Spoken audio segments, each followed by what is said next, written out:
예수님은 예고하신 대로 온갖 수치와 모욕과 고통을 받으시고 십자가에서 돌아가셨습니다. 유월절기에 일어난 예수님의 십자가 처형으로 소란하던 예루살렘은 잠잠해졌고 예수님을 따랐던 제자들은 슬픔과 두려움으로 흩어졌습니다. 예수님은 금요일 오전 9시에 십자가에 달리셨습니다. 정오가 되자 어둠이 온 세상을 덮었고 예수님은 어둠 속에서 외치셨습니다. 나의 하나님, 나의 하나님, 어찌하여 나를 버리셨나이까? 그리고 마지막 힘을 다해 기도하십니다. 아버지, 내 영혼을 아버지의 손에 맡깁니다. 오후 3시에 유월절 양을 잡는 그 시간에 십자가에서 예수님은 운명하셨습니다. 예수님이 십자가에 달린 고통 속에 운명하시는 동안 골고다 언덕 십자가 아래에는 예수님의 어머니 마리아와 이모 그리고 막달라 마리아 등 몇 명의 여인과 요한 제자만이 남아서 곁을 지켰습니다. 이제 몇 시간 후면 안식일이 시작되므로 장사는 신속하게 진행되었습니다. 예수님의 시신은 깨끗한 세마포에 쌓여 아리마대 요셉이 자신을 위해 준비했던 새로운 가족 무덤에 장사되었습니다. 그리고 굴로 된 그 무덤 입구는 큰 돌을 굴려 막았습니다. 황급히 시신을 무덤에 안치한 후에 장례는 계속되지 못합니다. 막달라 마리아와 다른 여인은 예수님이 묻힌 그 무덤 앞에서 깊은 슬픔을 사귀며 집으로 돌아갑니다. 그리고 토요일이 지나고 안식 후 첫날 곧 한 주간의 시작인 주일 새벽에 막달라 마리아와 다른 마리아가 다시 무덤을 찾았습니다. 마태, 마가, 누가, 요한 4개의 복음서마다 무덤을 찾아온 여인들의 이야기를 기록하고 있습니다. 여인들이 무덤을 찾은 것은 애도함과 함께 향품 처리 등 장례의 후속 조치를 하기 위해서였습니다. 그런데 여인들이 무덤에 이르렀을 때 큰 지진이 납니다. 그러더니 번개처럼 빛나고 눈같이 흰옷을 입은 주의 천사가 하늘에서 내려와 무덤을 막았던 돌을 굴려내고 그리고 그 돌 위에 앉았습니다. 이를 본 여인들은 두려웠습니다.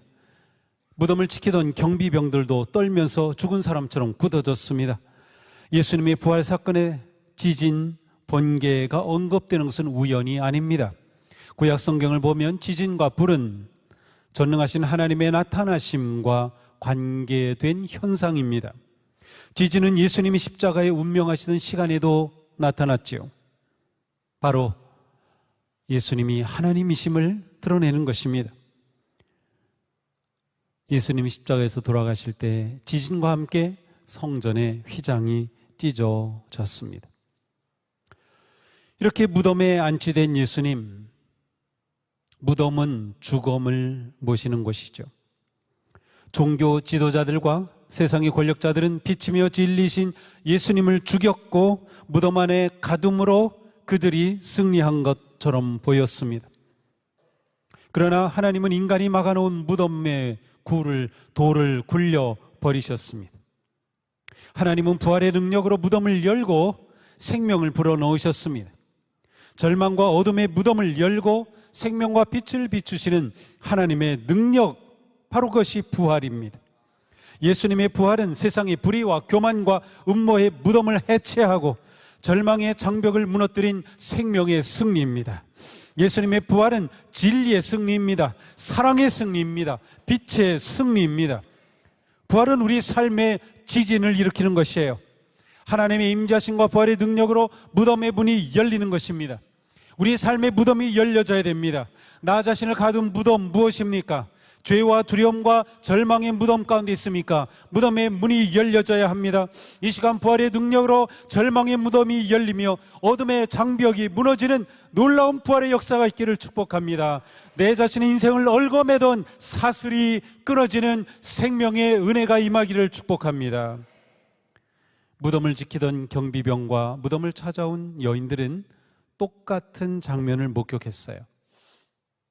그런데 서로 다른 증언을 합니다. 여인들은 빈 무덤을 부활의 증거로 전하였지만 무덤을 지켰던 병사들은 대제사장을 찾아가 뇌물을 받고 예수님의 제자들이 밤에 와서 예수님의 시신을 도둑질했다는 거짓말을 퍼뜨리고 다닙니다. 같은 빈 무덤을 두고 하는 여인들의 말과 경비병의 말 중에 누구의 말이 더 믿을만 했을까요?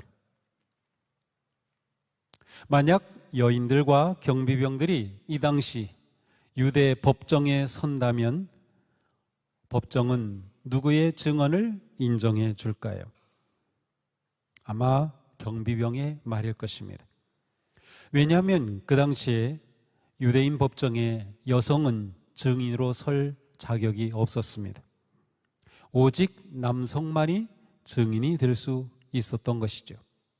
그런데도 성경은 법정의 증인으로 인정받지 못하는 여인들이 부활의 첫 증인이라고 기록하기를 주저하지 않았습니다.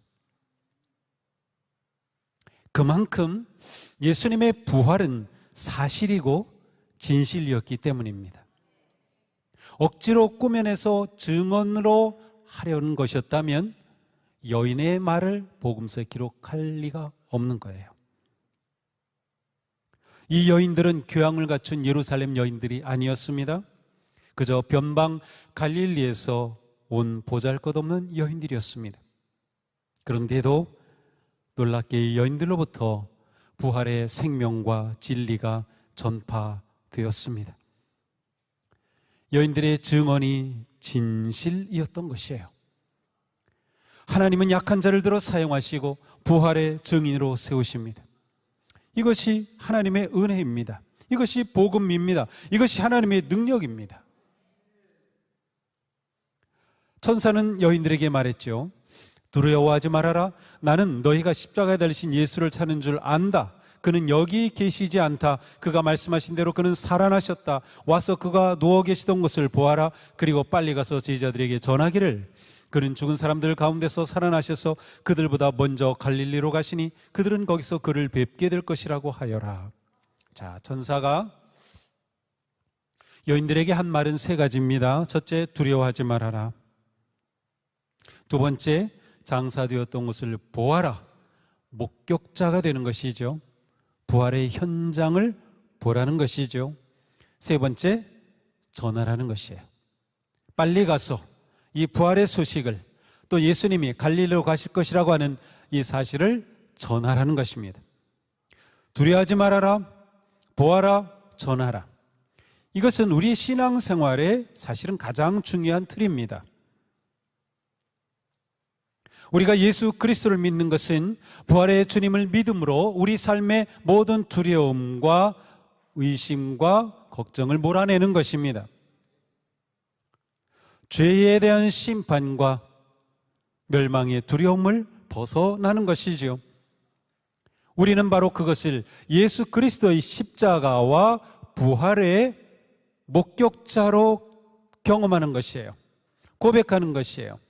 체험하는 것이에요. 그리고 이 사실을 전하는 것입니다. 이게 우리의 신앙의 삶인 것이죠. 여인들은 두려움과 함께 큰 기쁨으로, 두려움과 기쁨이 함께 있는 그러한 상태로 무덤을 떠나죠. 왜냐하면 가서 전하라고 했으니까 빨리 지금 제자들에게로 달려가는 것입니다. 그런데 이렇게 달려가고 있는 여인들에게 부활하신 주님이 나타나셨어요. 그리고 그들에게 말씀하시죠. 평안하냐? 사실 우리말로는 멋있게 평안하냐 그러지만 안녕 이란 말이에요. 마치 주님이 계속 살아 계셨던 것처럼 이 여인들 앞에 나타나셔서 안녕, 샬롬이라고 인사하신 겁니다. 선사는 두려워하지 말라라고 하였고, 부활하신 주님은 나타나셔서 그들에게 평화를 선물로 주시는 겁니다. 이어서 주님은 무서워하지 말라고 하십니다. 슬픔과 절망에 빠진 채 무덤을 찾아왔던 여인들은 부활의 주님을 만났을 때 슬픔은 기쁨이 되었고 두려움은 평화가 되었습니다. 그렇습니다. 지금 우리가 두려워하는 것 있습니까? 무엇이 우리를 두렵게 합니까? 무엇이 우리를 불안하게 합니까? 우리를 염려하게 하는 것이 무엇입니까? 우리를 슬프게 하는 것이 있습니까? 부활의 주님께서 두려워하지 말라고 말씀하십니다. 부활하신 주님의 이 말씀을 나에게 주시는 말씀으로 받아들이십시오. 학선아, 두려워하지 말라. 죽음을 이기신 주님은 우리에게 소망과 승리를 주십니다. 부활의 주님을 바라보십시오. 부활의 주님을 의지하십시오. 그 부활의 주님을 따르십시오. 부활의 주님 안에서 참 평화와 기쁨과 소망이 넘치는 생명의 삶이 열리기를 축복합니다. 부활의 주님을 만날 때 슬픔은 기쁨이 되고 두려움은 평화가 되며 그 기쁨과 평화는 영광의 예배가 되는 것이에요. 오늘 우리는 이 영광의 예배를 드리는 것입니다. 여인들은 주님께로 나아가 발을 붙잡고 경배하였습니다. 예배하였다는 말이에요.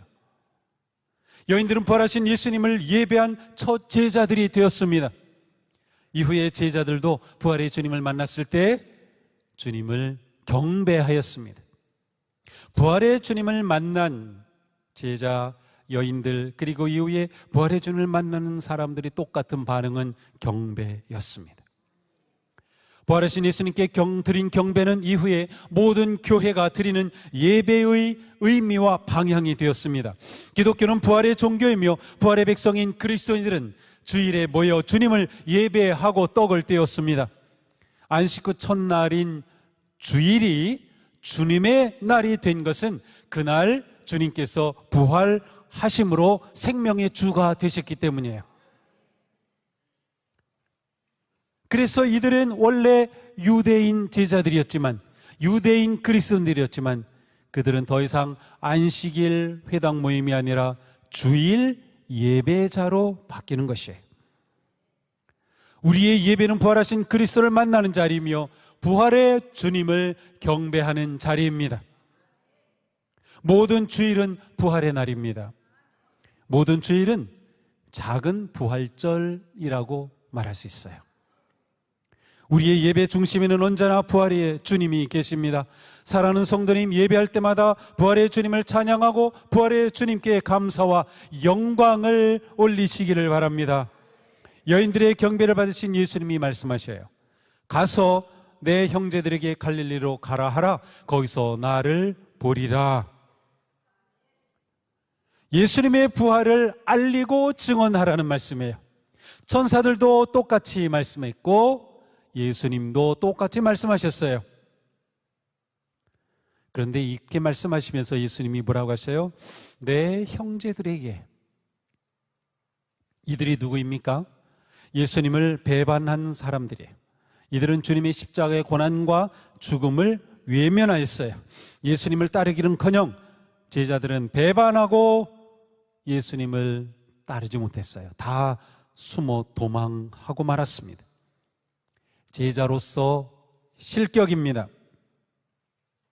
지금 부활하신 주님이 여인들과 만나고 있는 이 시간, 제자들은 아직도 부활의 주님을 모른 채 숨어 있습니다. 그런데도 예수님은 이들을 가리켜 내 형제라고 하셔요. 제자들은 예수님의 부활을 모르고 있으나 이미 예수님은 그들을 용서하셨고 그들을 받아들이셨고 진정한 화해와 평화를 선포하신 거예요. 예수님은 여인들을 보내시어 두려워 떨고 있는 제자들을 용서와 회복의 자리로 초대하신 겁니다. 용서와 회복은 부활의 가장 강력한 메시지입니다.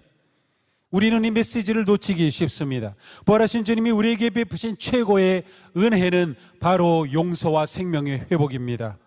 우리가 부활의 주님을 찬양하는 이유는 이것입니다. 예수님의 부활이 없다면 십자가의 사랑도 용서도 없을 것입니다. 십자가의 용서와 사랑으로 우리는 구원을 받고 하나님의 자녀로 회복됩니다. 예수님의 부활이 이것을 확증해 주었습니다. 부활하신 주님을 찬양하고 예배할 때 부활의 능력과 은혜와 생명을 충만하게 누리기를 축복합니다. 두려움의 무덤을 깨뜨리십시오. 절망의 어둠을 물리치십시오. 두려움의 무덤을 열고 나와 부활의 주님과 함께 생명의 삶으로 나아가시기 바랍니다. 용서와 회복의 삶으로 나아가시기 바랍니다. 우리 주님 부활하셨습니다. 우리 주님 살아 계십니다.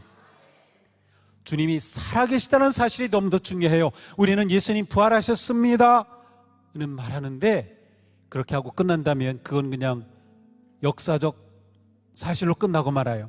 그 부활하신 주님이 지금 살아 계셔요. 이 믿음이 너무나도 중요합니다. 그 주님이 살아계시기 때문에 우리는 그 주님과 함께 할 수 있어요.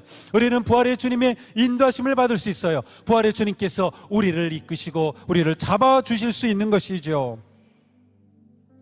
부활은 과거의 사건이지만 주님이 지금 살아계시다고 하는 것은 그 부활의 능력이 현재 우리 가운데 역사하는 것입니다. 우리는 지금 살아계신 주님과 함께 주님의 명령에 순종하여 증인으로 나아갈 수 있는 것이죠. 그러므로 이제 우리는 부활의 증인이 되어야 하는 것이에요. 부활하신 주님의 은혜를 널리 전파하시기 바랍니다. 우리는 두려움 없이 사랑할 수 있게 되었고 우리는 두려움 없이 섬길 수 있게 되었습니다. 온 누리의 부활의 소망을 전합시다. 부활의 기쁨을 선포합시다. 부활의 생명을 전합시다. 부활의 영광, 부활의 기쁨, 부활의 생명, 부활의 소망이 우리의 삶과 가정과 일터와 온 누리에 넘쳐나기를 축복합니다. 두려운 것이 있습니까? 걱정이 있습니까? 부활의 주님 계시니 그 모든 것 다 물리치고 생명의 자리로 나아가시기 바랍니다. 기쁨의 춤을 추시기 바랍니다. 우리 주님 부활하셨습니다. 우리 주님 살아 계십니다. 할렐루야. 아멘.